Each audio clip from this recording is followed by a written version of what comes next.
"30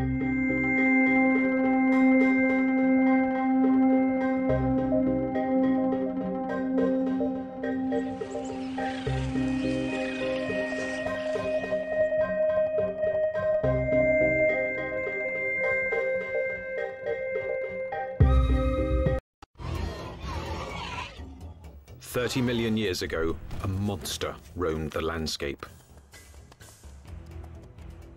Well, we're talking about one of the most ferocious animals that probably ever walked the earth. This was the biggest beast to live in North America since the dinosaurs. Look at the size of that skull. Look at all those teeth in there. There is no animal like this anywhere. See, if this thing's biting over the front. But this creature's true character has baffled the world's best paleontologists. It might look like a pig, but it's more vicious than a grizzly bear. One thing is for sure, this beast was so frightening, some call it the pig from hell.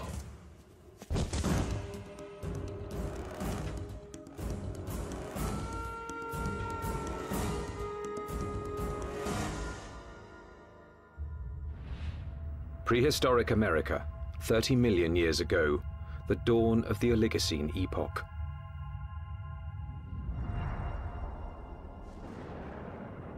The Earth was cooling, and as temperatures dropped, the landscape began to change.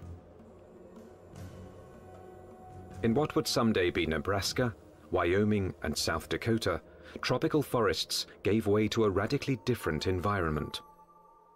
As forests disappeared, animals had to adapt to a dangerous new world of wide open spaces with nowhere to hide. A world where there was only one way to survive: run for your life. Camels become adapted for open country, horses become adapted for open country, and you have to be able to escape your predators by being fast runners. As prey animals became harder to catch, predators also had to change. In this arms race, it took speed and jaw power to stave off starvation. There were nimravids, cat-like creatures with saber teeth, which could kill with one quick bite. And the fearsome hyenodon with its lethal jaws.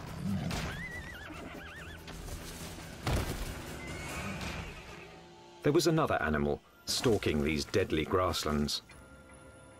Scientists call it the entelodont.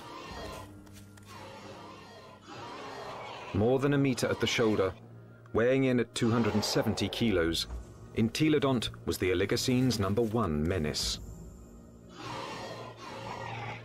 Entelodonts, I mean, they were really bad-looking animals that only a mother could love.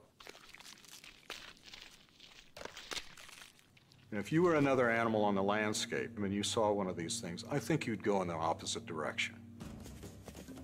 Paleontologists have always looked at the entelodont's sheer power with reverence. But its behavior is one of evolution's most puzzling enigmas. Was it a pure hunter? Or did it use its battle tank body simply to protect itself from other predators? Between the biting and the chewing, you wanted to stay away from the business end of this animal. Just look at it. Look at the size of that skull. Look at this, all those teeth in there. There is no animal like this anywhere. Entelodont's name means perfect-toothed. Its teeth were driven by a perfect system, which gave this creature a ferocious bite.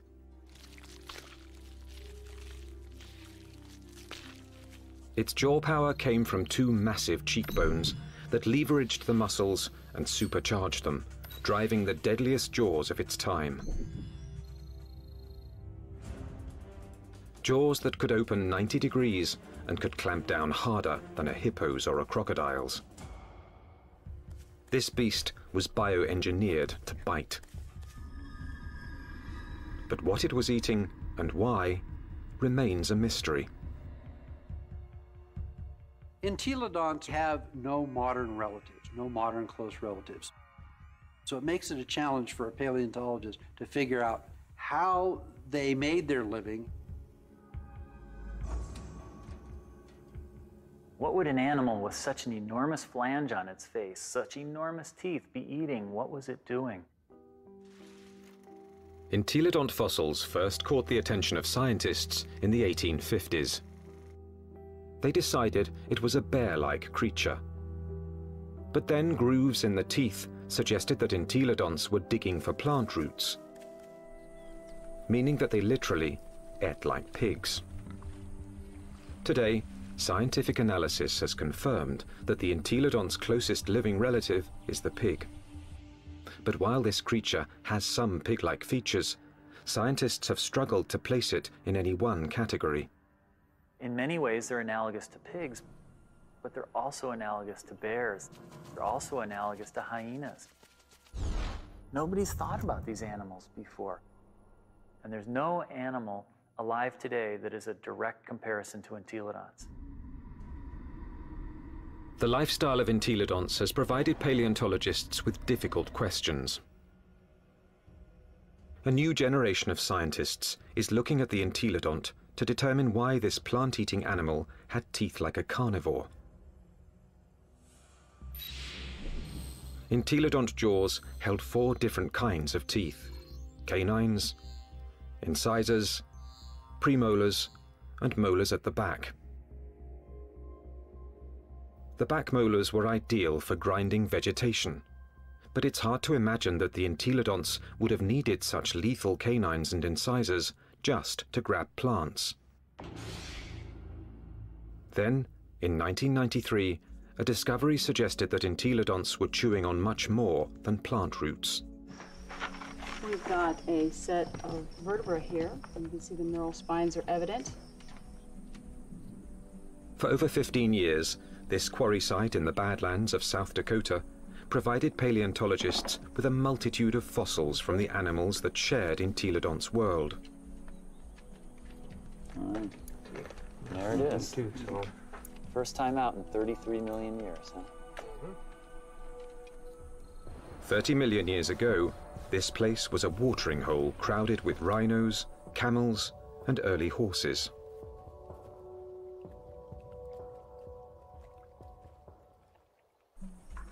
Well, we have some articulated ribs. Scientists also found one of the largest collections of entelodont bones in the history of North America.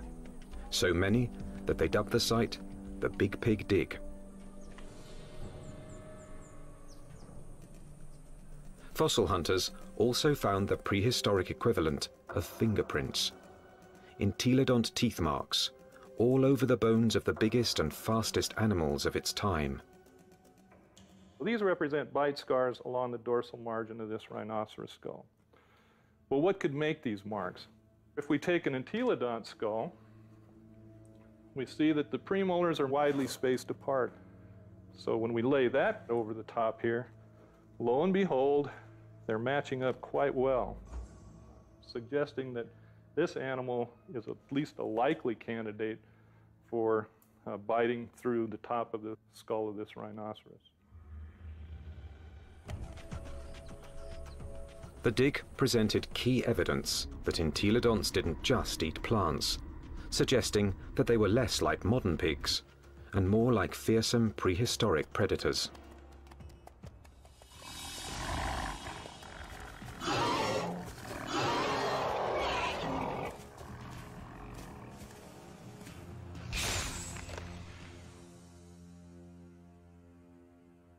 If we look at the front of the mouth of an entelodont, it's got a very strong bite that's interlocking.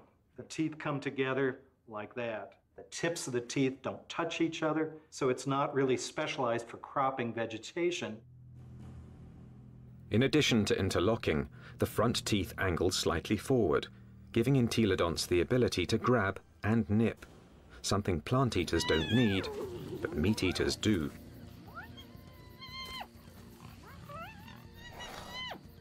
The incisors and the canines have been perfectly capable of tearing a bite out of a carcass. But dentition isn't the only reason paleontologists believe the entelodont was a dedicated carnivore. Under Wyoming's rugged terrain, scientists are finding more and more bones bearing the signature of entelodont's powerful jaws.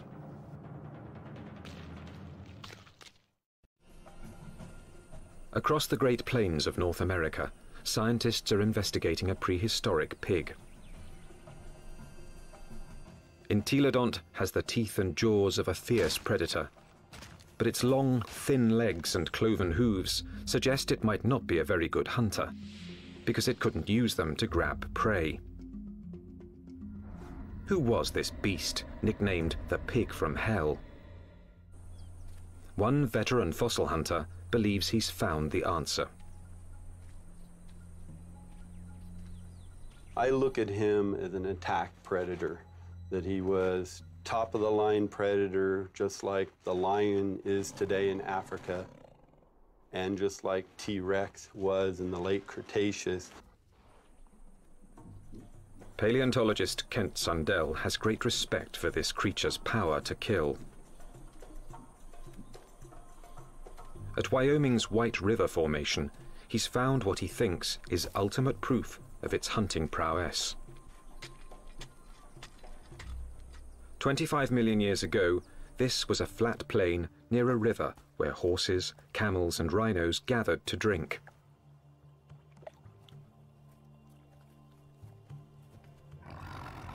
Fierce carnivores, such as hyenodons and saber-toothed cats, were also drawn here. It was the perfect spot to ambush and kill the unwary prey animals. In 1998, Dr. Sundell found the mangled skeletons of 7 miniature camels jumbled together.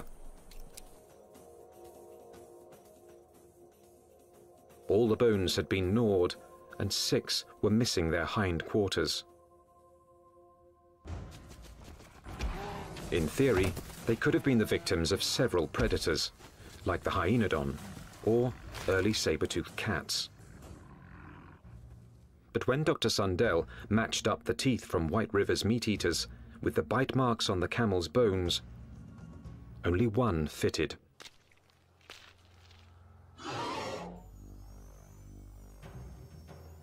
Bite marks alone don't prove these camels were killed by an entelodont, but where the bite marks are might be a clue. On the camels, I showed they were bitten in the back of the skull and at the top of the neck. He gets next to that prey and he tries to get a puncture wound through the cranium. Dr. Sundell believes this is the mark of a true predator, which kills before it eats. And hundreds of miles away, in Ohio, there's more evidence that entelodonts could have hunted. Evidence from a scientific journey no one's ever taken before. Inside an entelodont's 30-million-year-old head.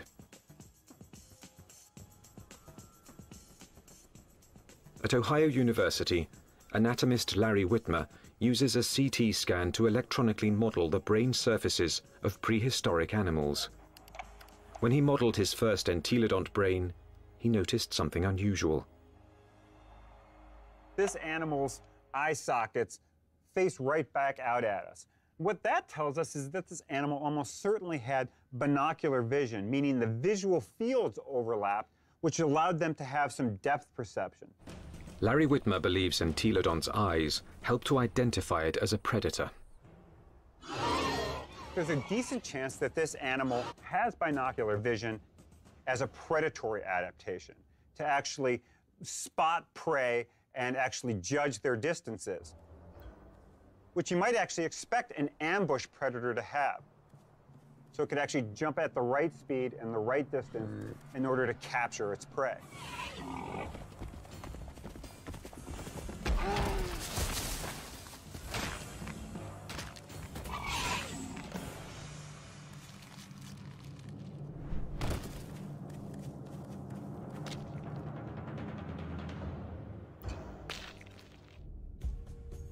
But entelodont's bizarre bioengineering doesn't inspire confidence that it could run and jump.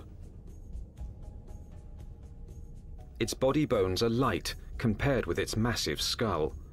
But in fact, entelodonts easily carried their enormous heads, without tipping over, using powerful packs of muscle bulging from the top of the spine to the legs, and from the back of the head to the tail. The animal's head was cantilevered out in front of its body with these ligaments that ran from these spines down to the skull. It had full muscle all along either side here, and it had muscles coming from the sternum up to the jaw down here. Massive muscles carried its oversized head.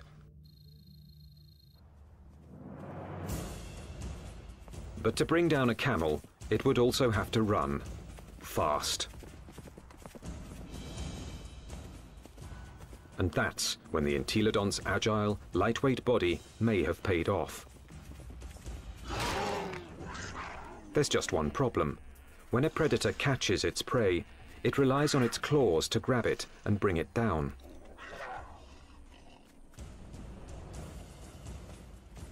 Armed with only cloven hooves, there is no way the entelodont could have captured a fleeing camel. Or is there? It must have been doing something right, because there's compelling evidence that plenty of large mammals ended up as an entelodont's lunch. Well, it looks like there's a lot of bones coming out along here, and right here we have a really large limb bone. And we found evidence that entelodonts have bitten into all sorts of bones, including rhinoceros bones. They've been biting into camels. We found evidence that they were biting into the long bones of rhinos. Well, the bite marks that we see are these two. This would be... Kent Sundell believes White River's camel skulls reveal how a cloven-hooved predator captured its prey. He runs up, he gets next to that other prey, and he tries to get a punctured wound through the cranium or into the very back of the neck. And then the long snouts that I move around. Entelodont expert Scott Foss disagrees with Kent Sundell's scenario. I can get close enough to. I doubt an entelodont used its teeth in order to capture other prey. It probably used its larger bulk and ability to accelerate to just run into the animal and knock it over.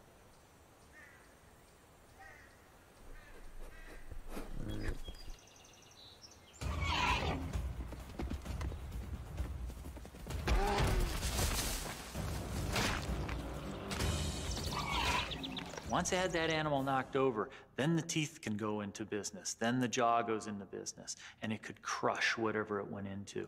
And it probably bit the animal right there in the head. Entelodont had all the tools necessary to kill prey animals. But there is more to the job of hunting than just the kill. A top-flight predator must have the ability to find and ambush its quarry. To understand this part of the process, science needs a fossilized window into an entelodont's world. What would we see if we could follow in an entelodont's 30-million-year-old footsteps? At a fossil site in Nebraska, that's exactly what scientists have done. And these footsteps have led them on the trail of the creature's hunt for food.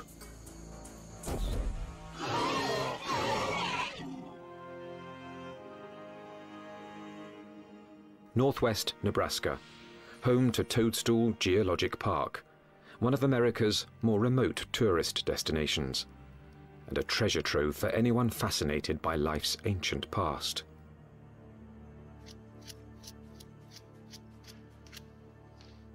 Okay, here's our heel pad. Toe, toe, center hoof, which bears most of the weight, the middle toe. So that makes this a very nice rhinoceros print. 30 million years ago, these solid rocks were muddy stream banks, where migrating animals left their footprints, still preserved in Toadstool's rocks. Well, once we get it clean, it's a very nice rhino. weigh in anywhere around 500, 600, 700 pounds.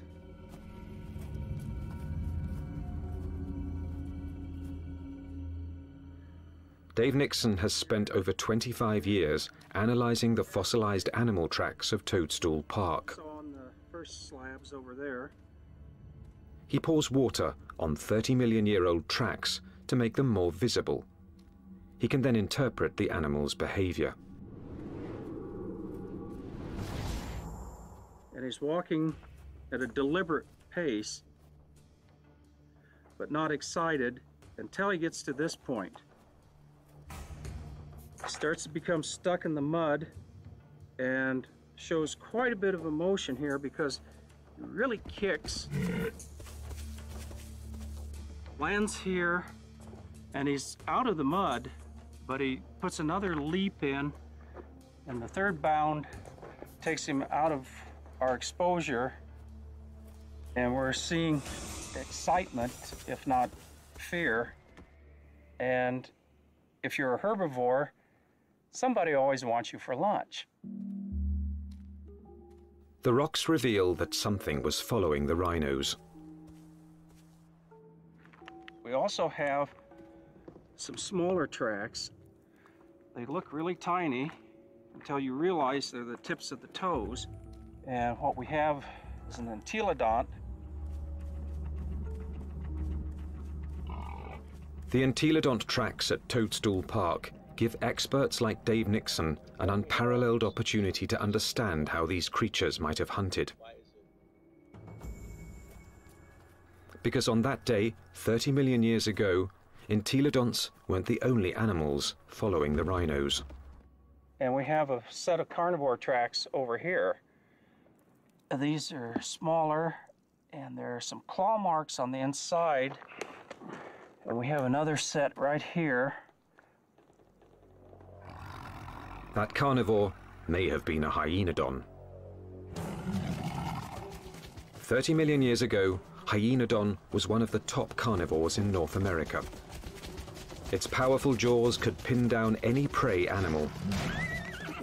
Then its razor-like teeth would finish the kill. But it also had the patience to track the prey over long distances. The carnivores are following the herd animals who go through first and fairly close. They'd be relatively on the heels of the group.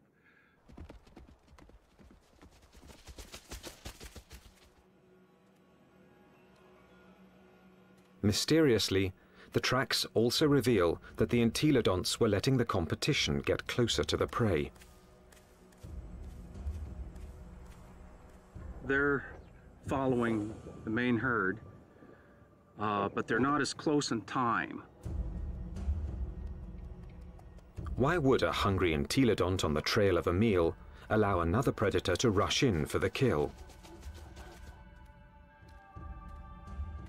The answer may lie in the most puzzling evidence of all. What's interesting, the rhinos are going that way, and the entelodonts are running at about a 45-degree angle to the rhino trail.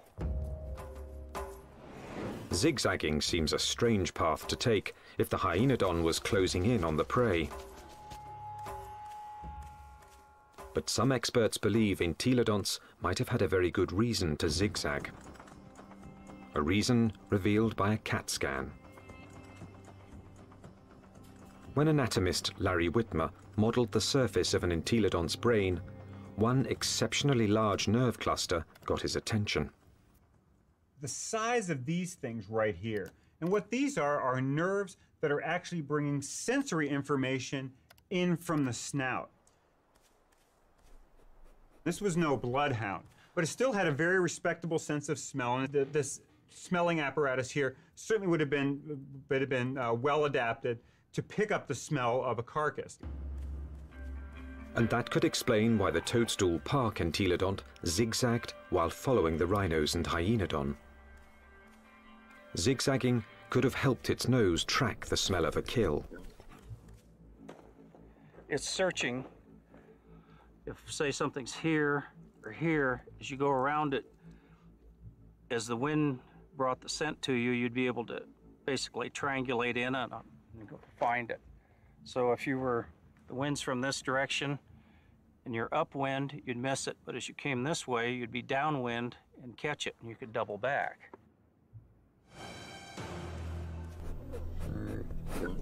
It puts its nose up in the wind, it catches the scent, and then it's going to start zigzagging along, walking from one side of the riverbank to the other till it picks up a smell, and then it'll start zeroing in on it. And by moving from side to side, it's able to pick up changes in that smell and zero in which direction it wants to go. How do we know this behavior? Because animals with good smell do that today. Modern predator behavior could provide crucial clues as to how the entelodont lived. There's no doubt that this 30-million-year-old battle tank was built to kill, but it may have let others do the killing and then moved in to take possession. One of the strategies we often see that takes place is where one animal will chase another one off of a carcass. We see this at Yellowstone National Park, where wolves will bring down an elk and a grizzly bear will chase off the wolves because it's bigger, it's nastier. This might have happened to the hyenodon at Toadstool Park.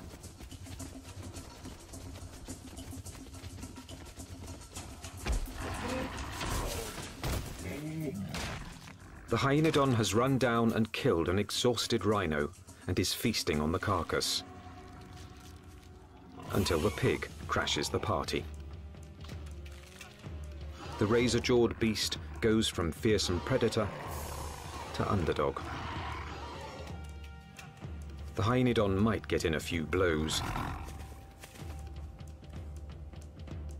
but the entelodont's bulk would overpower its rival.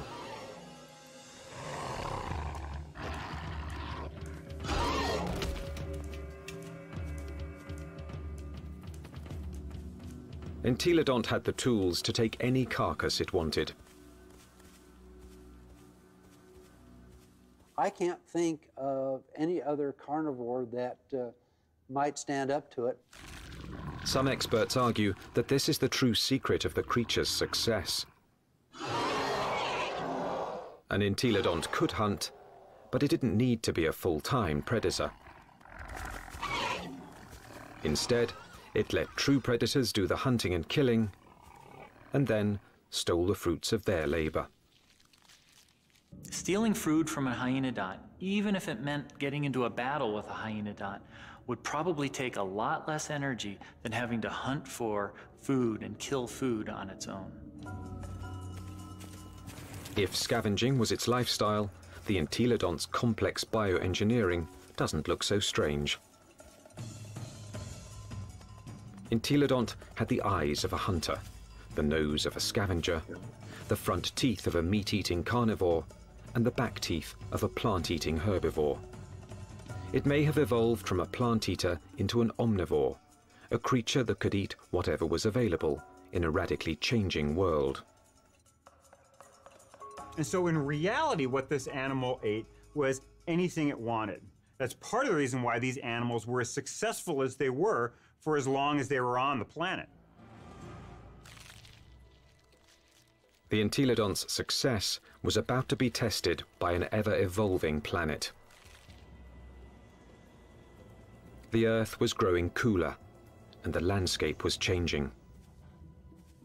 Some of the entelodont's fiercest rivals would not survive, but the pig from hell was about to show it could withstand the test of evolution by getting bigger.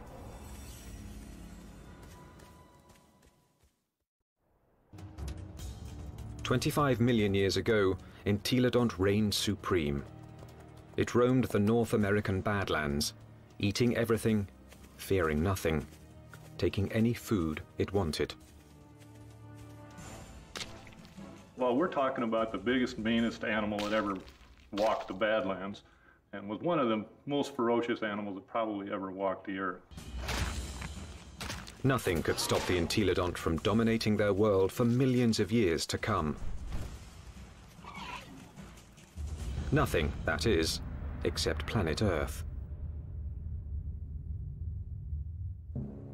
25 million years ago, the time known as the Miocene began. The Earth grew even colder, and once again, North America began to change. The trend towards drying, a more arid environment continued, and you see woodlands become less frequent, become more scattered, spotty, confined along rivers. So you're talking about an open grassland environment very similar to what we think of the Great Plains today. The fossil record reveals that as plant foods grew more scarce, mass extinctions began. Survival depended on traveling long distances to find something to eat. One of the selective factors that we see going on is animals becoming larger because it enables them to cover larger distances to find the food resources that they need to survive. And that meant that predators were confronted by a life or death problem. Now, the animals they hunted were bigger, faster, and much harder to kill. It's like an arms race. If the prey become much larger, they become too big for carnivores to handle, and so the carnivores have to get larger in order to be able to feed on these larger prey items. Some predators, such as Hyaenodon, couldn't meet the challenge. After 10 million years as North America's apex hunter, it disappeared from the fossil record, and that put Entelodon's survival on the line.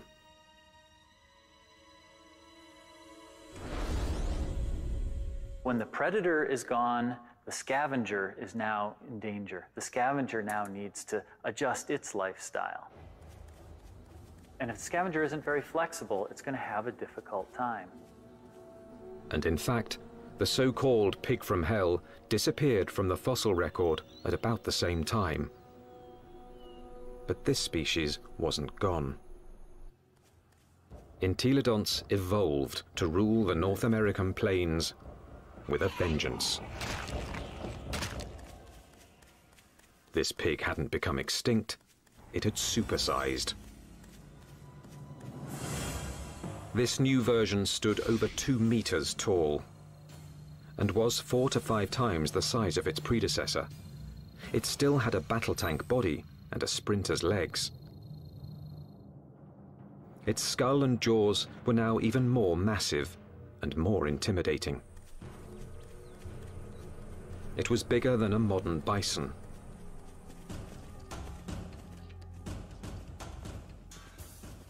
The experts call it Dinohyus, a name meaning terrible hog. Terrible enough to earn a nickname of its own, the Terminator pig. Dinohyus. This is the monster of monsters. This is the beast of beasts. The skull alone is almost 1 meter long. This thing could bite through anything. The canines are this big around. They're just an enormous animal. And what is it doing? The answer lies at Agate Springs, Nebraska, one of the few places in North America where Dinohyus fossils are found. 24 million years ago, this place was a watering hole, an oasis in the arid sea of grass.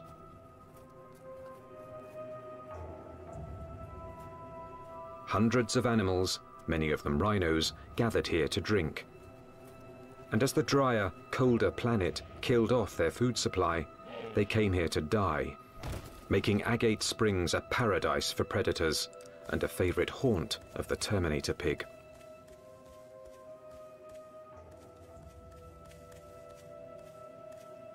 This thing was eating the big animals. We think that this guy was specializing on the large rhinos that lived at the time, on the calicotheres that lived here at Agate Springs. This is a limb bone from a calicothere, and in it we have a bunch of bite marks made by either a predator or a scavenger. The entelodont premolar, one of the teeth you find just behind the canine, appears to match these holes very well. When its crushing jaws bit into some of the Miocene's biggest mammals, Dinohyus was chewing on more than meat.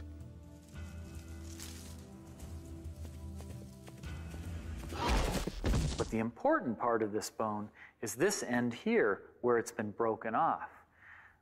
The animal bit through the bone, sheared it off, and then had access to the nutritious marrow that was inside. Bone marrow is one of the most nutritious foods an animal can eat. And in times of mass extinction, it would have been a prime source of nutrition. As the Miocene climate change killed off thousands, a diet from scavenged bone marrow may have allowed the Terminator pig to thrive. The long bones contain marrow which is good for several years after an animal dies, so think of it as canned fat that would be available during a drought. So the pigs could still find food after a massive die-off, even if they're looking at mostly skeletons. The Terminator pig was the pinnacle of entelodont's evolution. This beast had supersized to survive the Miocene's challenge. And it very nearly succeeded, but not quite. Because in this new world, survival would ultimately depend on a skill set even the Terminator pig didn't possess. 20 million years ago, a new monster predator arrived in North America. The bear dog.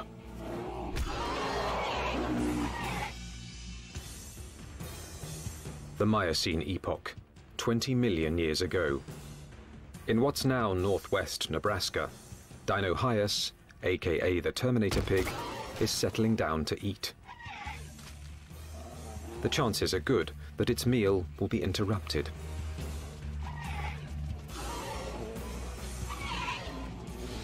With its huge size, it could handle just about any threat to its dinner. Except a threat it had never seen before: the bear dog. A recent arrival from Asia, this savage, bone-crushing beast wouldn't back down from any fight.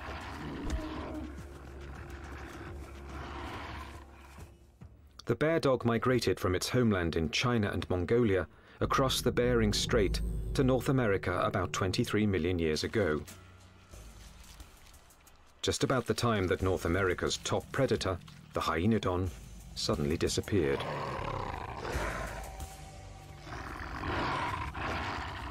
Scientists suspect that it wasn't a coincidence.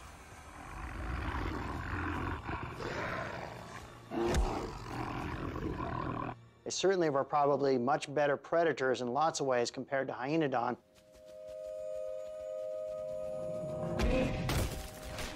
And so it's a reasonable expectation that they probably drove the last of hyenodon to extinction in North America. With hyenodons gone from North America, the bear dogs faced off with their only remaining competition, the Terminator pig. Dinohyus relied on its massive size and killing jaws, two advantages its ancestors had once deployed against hyenodon.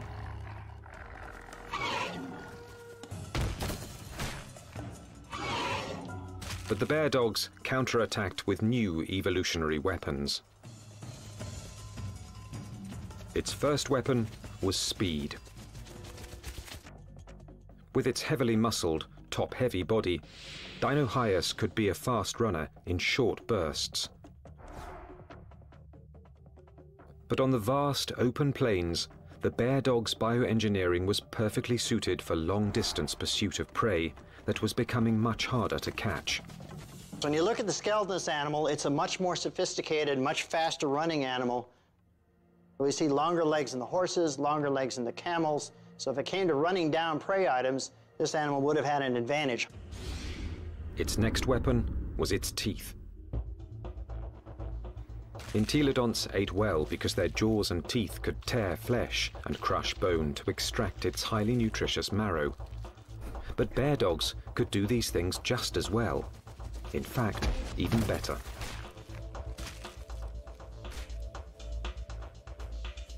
It's a great animal at biting bone, eating bone, crushing it.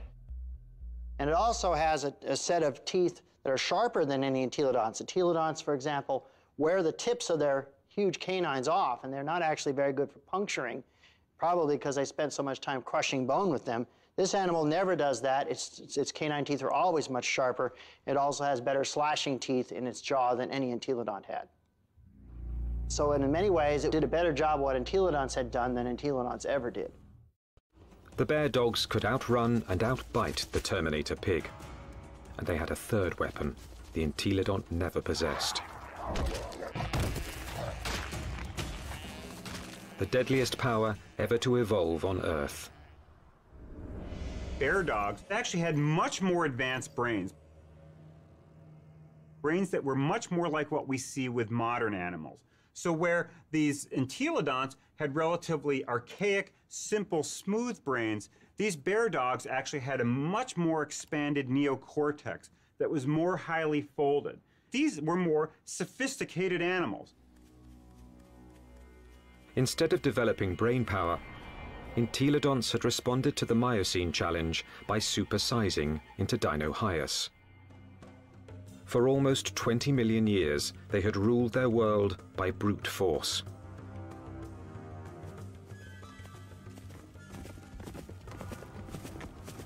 But no more. From now on, brains, not brawn, would decide who won and who lost nature's battle to survive. The mammalian world was fully caught up in this neural arms race. That arms race was starting to take place, and these entelodonts apparently weren't taking part in that. That may have actually put these animals at something of a disadvantage. This was an animal that almost certainly was driven mostly by instinct, with fairly predictable, stereotyped responses. This was not a clever animal. In combat, Dinohyus would have been bigger and stronger, but brain power could have given bear dogs the decisive advantage. Today, intelligent predators like wolves make up for their smaller size by hunting in packs to execute a creative plan of attack. Bear dogs might have followed the same strategy against Dinohyus. It's very difficult for Dinohyus to compete with the bear dogs. With a pack of bear dogs, even a large Dinohyus would have a difficult time chasing them away from a kill. These smaller, less powerful, but more clever animals potentially were able to actually steal kills away from Dinohyus.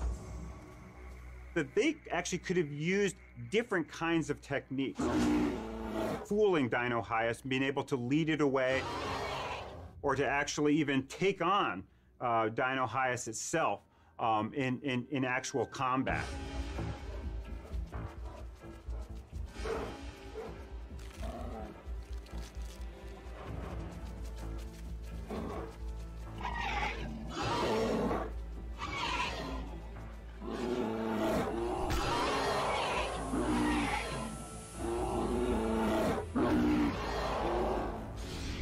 And so this is a more advanced animal in terms of its teeth, in terms of its speed, in terms of its overall body size, and especially in terms of its intelligence. This thing has a much larger brain for its body size than does any entelodont. But this animal had entelodonts beat in almost every way you can think of.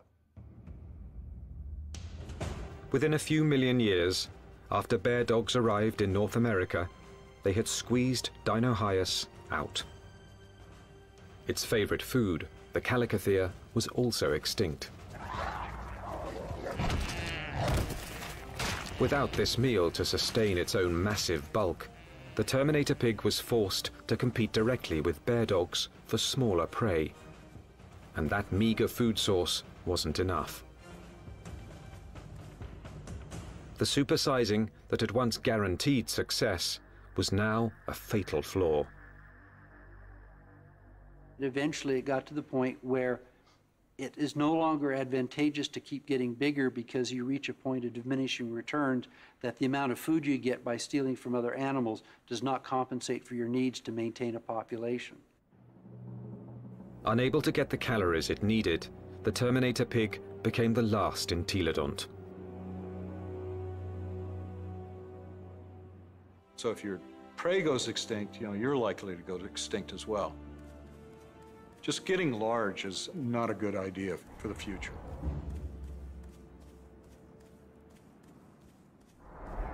Despite its rapid demise, entelodont was an evolutionary success. It dominated its environment for nearly 20 million years. It had the ability and intelligence to either hunt, scavenge, or forage, allowing it to survive on any available food source.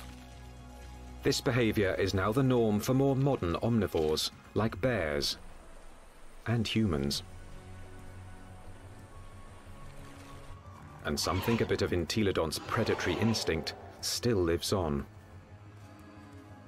When I was a kid growing up on a farm, I was always told, don't fall down the pig pen, they'll eat you. But the entelodont's living legacy isn't what fascinates the experts. Science is unraveling its secrets. Nothing else quite like it has ever walked the earth.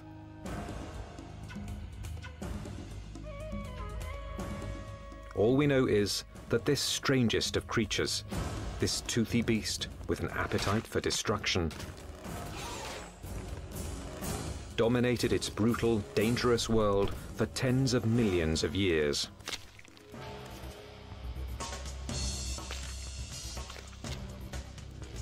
A powerful tribute to the entelodont, perhaps the most unusual and the most mysterious of all prehistoric predators.